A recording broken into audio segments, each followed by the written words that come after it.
कि शुरुआत में मेहर पार्थ से कहता है कि वह तुलसी को जाने नहीं देना चाहता था। अगर वह उसे सच बता देता कि वह जिंदगी से हार चुका है और उसके सामने रुकने की गुहार लगाता, तो तुलसी कभी नहीं रुकती। इसलिए उसने जानबूझकर यह दिखाया कि वह खुश है। उसने तुलसी को चुनौती दी ताकि वह इस दर्द को अपनी जिंदगी बेहतर बनाने में इस्तेमाल करे। मेहर पार्थ से साफ साफ कहता है कि उसने तुलसी को बहुत दुख पहुंचाया है और इसी वजह से वह चाहता है कि तुलसी अपनी जिंदगी में आगे बढ़े और सफल बने। मेहर कहता है कि वह चाहता है कि तुलसी इस प्रतियोगिता में हिस्सा ले और बीच में छोड़कर न जाए। पार्थ मेहर की बात सुनकर कहता है कि उसे शुरू से ही आप दोनों की कहानी अलग लगती थी, लेकिन उसने कभी नहीं सोचा था कि इस कहानी का अंत इतना दुखद होगा। मेहर भावुक हो जाता है। दूसरी तरफ अंगद और वृंदा को तुलसी के लिए बुरा लगता है। अंगद वृंदा से कहता है कि माँ हमेशा चुप रहती है और सब कुछ सहन कर लेती है। वृंदा कहती है कि पापा पहले ही माँ को बहुत दुख दे चुके हैं और इसके बावजूद आज उन्होंने माँ के साथ ऐसा व्यवहार किया है। दूसरी ओर परी को पता चलता है कि वे सभी तुलसी से मिले थे। वह सबसे पूछती है कि माँ ने क्या कहा। पार्थ परी को बताता है कि किसी में भी माँ से बात करने की हिम्मत नहीं थी। ऋतिक कहता है कि अगर पापा से गलती हुई थी तो माँ उसे और हम सबको छोड़कर क्यों चली गई। ऋतिक मिताली से शादी करके पछतावा महसूस करता है और कहता है कि वह माँ के बिना कुछ भी नहीं है, फिर भी तुलसी उसे छोड़कर चली गई। ऋतिक कहता है कि अब वह तुलसी से कभी बात नहीं करेगा। परी ऋतिक को समझाती है कि माँ को दोष नहीं देना चाहिए क्योंकि वह उसका दर्द समझ सकती है। परी कहती है कि जिंदगी में जो कुछ भी हो रहा है उसके जिम्मेदार हम खुद होते हैं। उसने भी माँ के साथ बहुत गलत किया है और वह इतनी शर्मिंदा है कि माँ के सामने आ भी नहीं सकती। गायत्री यह जानकर हैरान हो जाती है कि तुलसी मुंबई में है। दूसरी तरफ वृंदा तुलसी से चाय पीने को कहती है और बताती है कि मिरर ने उसके साथ ठीक नहीं किया। तुलसी साफ कह देती है कि सास के प्रति सहानुभूति रखना अच्छी बात है, लेकिन ससुर की इतनी बुराई नहीं करनी चाहिए कि एक दिन पति को बुरा लग जाए।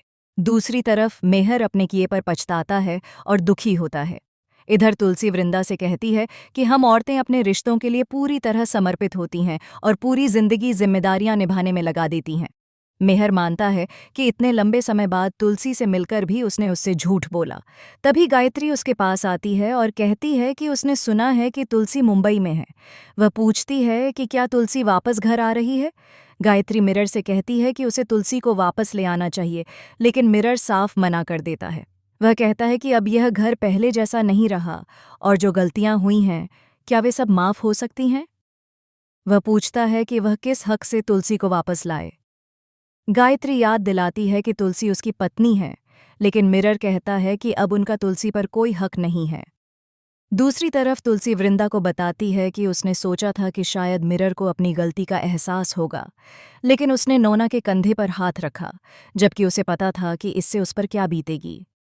तुलसी कहती है कि उसने अपनी पूरी जिंदगी मेहर को दे दी, लेकिन उसकी जिंदगी की कोई कीमत नहीं रही। मेहर गायत्री से कहता है कि आज तुलसी आत्मनिर्भर है और उसे पीछे खींचने का किसी को कोई हक नहीं है।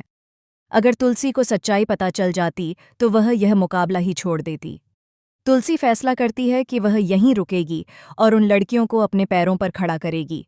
वह कहती है कि वह बहुओं को घर संभालने की सीख देती है, लेकिन एक औरत होकर औरत को यह चेतावनी भी देती है कि सबको संभालते संभालते खुद को न भूलें। दूसरी तरफ गायत्री मिरर से कहती है कि उसने तुलसी के साथ बहुत अन्याय किया है। मिरर कहता है कि उसकी नफरत ही उसकी सजा है और वह यही चाहता है कि तुलसी सफल हो। अगले दिन ऋतिक को पता चलता है कि जमीन विवादित है और परमिशन नहीं मिल सकती। वह रिश्वत की बात करता है, लेकिन मुन्नी उसे सख्ती से मना कर देती है। ऋतिक टूट जाता है। मिताली उसे लूजर कहती है। ऋतिक मान लेता है कि वह एक असफल इंसान है। तुलसी यह सब सुन लेती है और उसे पता चलता है कि ऋतिक की एक बेटी भी है और शांतिनिकेतन दांव पर लगा है। ऋतिक कहता है कि उसकी बेटी को यह भी नहीं पता कि माँ का प्यार क्या होता है। तभी तुलसी उसके सामने आ जाती है और इसी के साथ एपिसोड खत्म हो जाता है। अगले एपिसोड में देखने को मिलेगा कि ऋतिक तुलसी से शिकायत करता है और खुद को नुकसान पहुंचाने की कोशिश करता है। अस्पताल में तुलसी मेहर को डांटती है और बेटे के लिए सवाल उठाती है। आज का एपिसोड आपको कैसा लगा, हमें कमेंट करके ज़रूर बताएं। ऐसे ही डेली अपडेट्स के लिए वीडियो को लाइक करें और चैनल को सब्सक्राइब ज़रूर